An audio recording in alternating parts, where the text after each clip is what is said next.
Hey, what's going on, guys? So I am going to be answering questions you guys have asked me, and they've been piling up on YouTube and on Instagram stories and whatnot, comments, DMs. So finally getting around to a few of them, and keep asking, and I'll be doing this again in the future. Um, Remember these questions and try to ask some new ones too. So let's see, what do we got here? Okay, favorite cheat meal.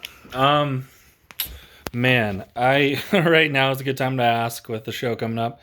Uh, I don't know. It's not like your classic things necessarily, but like they're still healthy enough, kind of. Like I love burgers. I would love a burger. I love burritos. Um, I like a lot of like cereal and like some carb type stuff. Go for some like dessert for sure. Um, yeah, some kind of desserts, any and all. Like, I love like chocolate chip cookies. Um, okay, powerlifting PRs. So I mean, I'm more of like a bodybuilder. At least that's how I lift. When I first started, I was really into all that and strength training, and I did do all that kind of stuff. And I think that's kind of a good foundation as long as you're not going to injure yourself when you're young. Like when I was in high school, middle school, I wasn't motivated at all by like my physique. It was just trying to get stronger and always add weight to the bar. So I don't really have. I never lift like one rep maxes. Last time I did that was in high school. But benching, I don't know. It's always for reps. Like generally, kind of 8 to 12, few sets of it. So I don't know. Benching probably like 3 plates. I'm not that strong. That's what 315 for 3 sets of 8 or whatever, something like that. 10. Squat. I can squat a lot. 5 plates on each side. So that's like about 500 pounds for reps. I can do a ton on the leg press. I just know that I've filled up like my gym's machine with 45s, which is 28 plates, and then the sled itself is 120. So probably like not 2,000 pounds, but maybe like 1,500 pounds ballpark. I can leg press a ton. I can squat a ton. And my frame, I'm tall and like long, so I'm not at all like built for powerlifting. But I'm really pretty strong. Um, and deadlift too, something in the ballpark of 500.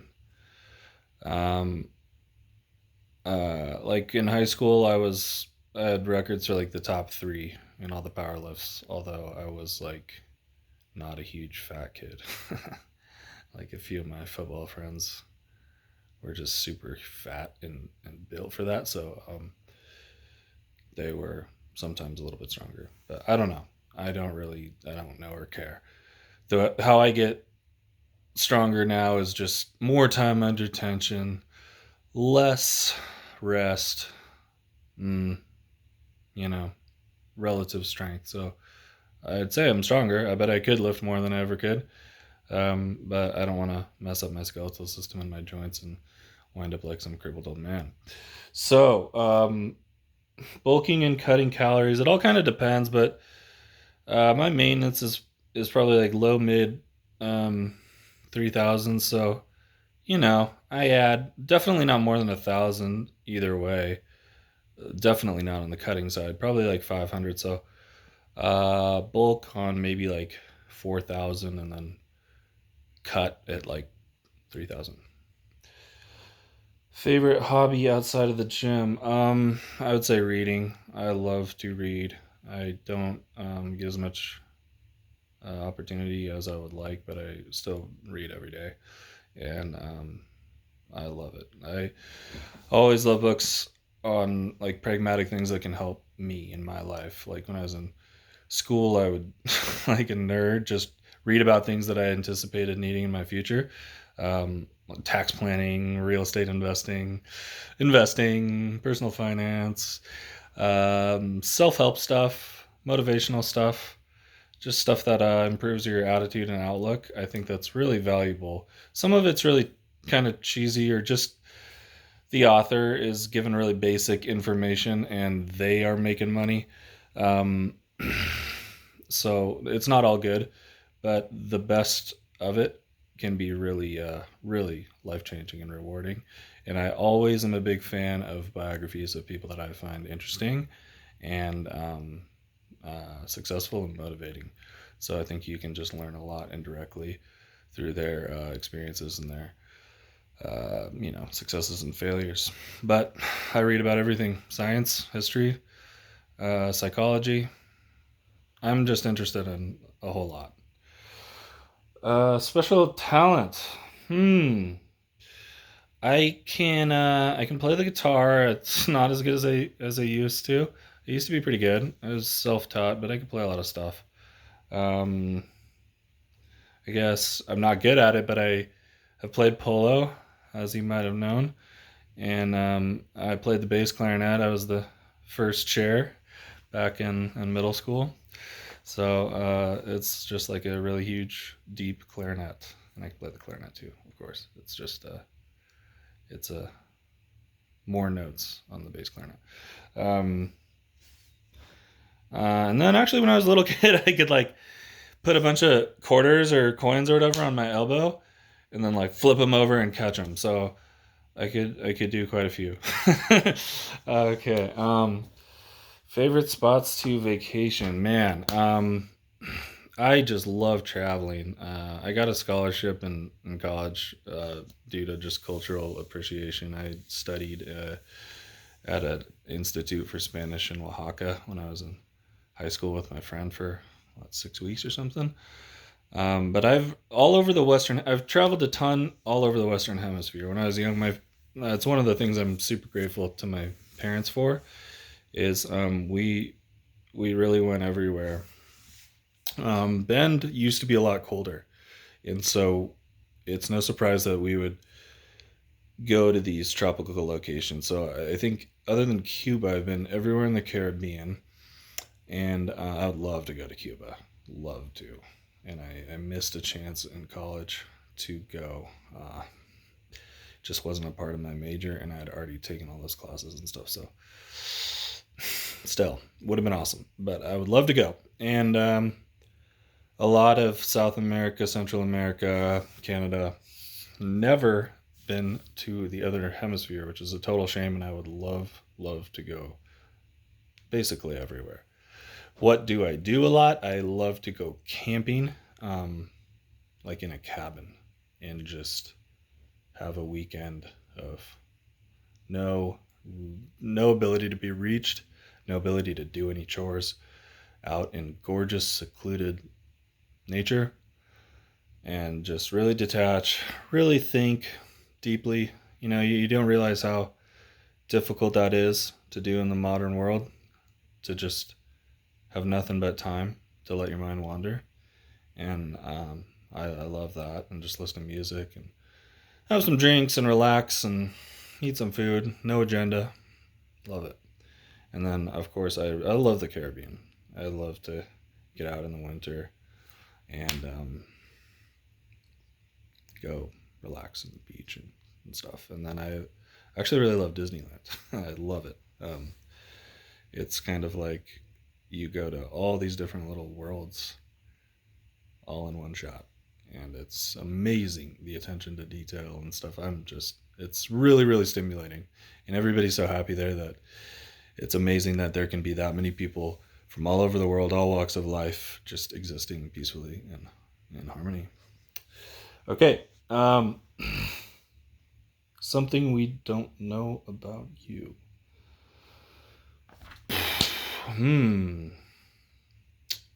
Well, on the topic of music and culture, I forgot about this until now. I was in. It was not serious. I was in the World Percussion Ensemble in college, and it was kind of just like not a joke, but it was like not at all related to my major. And we had a concert, and people came and paid to see, and I played the cowbell, just like Will Ferrell. and that's why. Okay.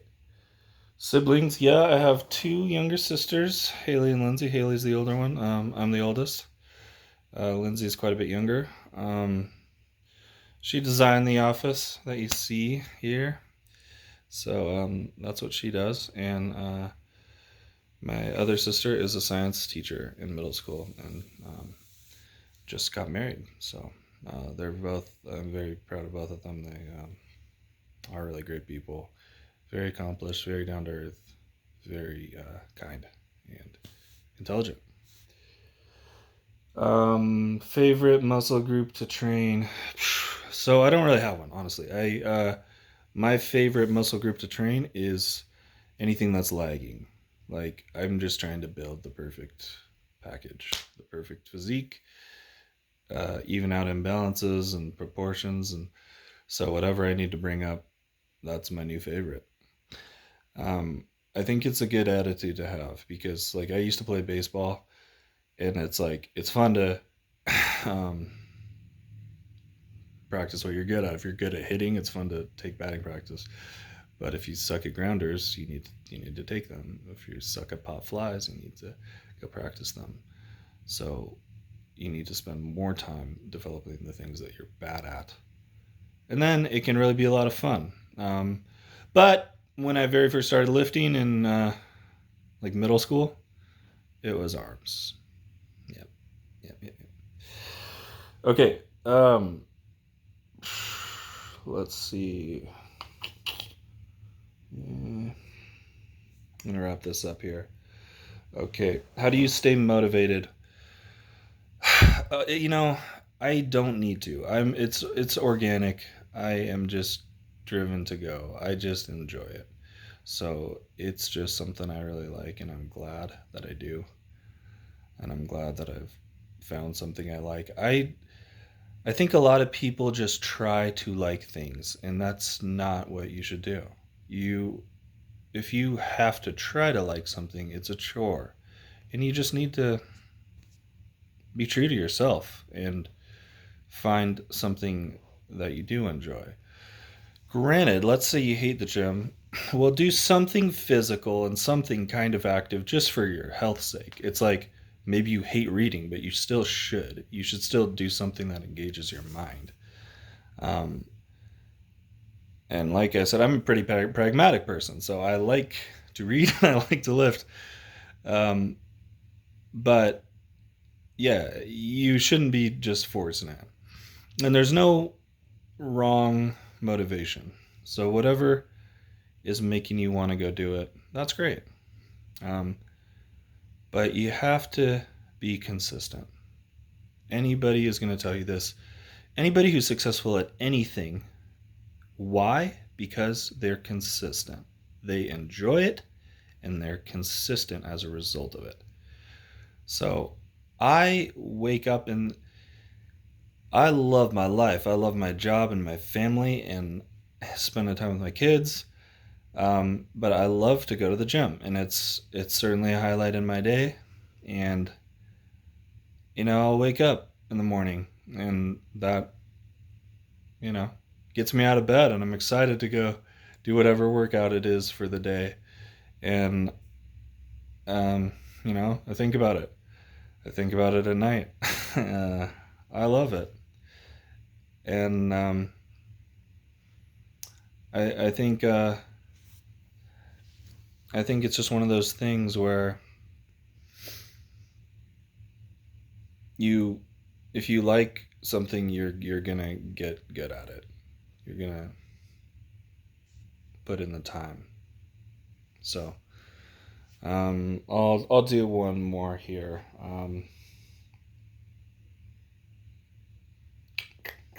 Let's see.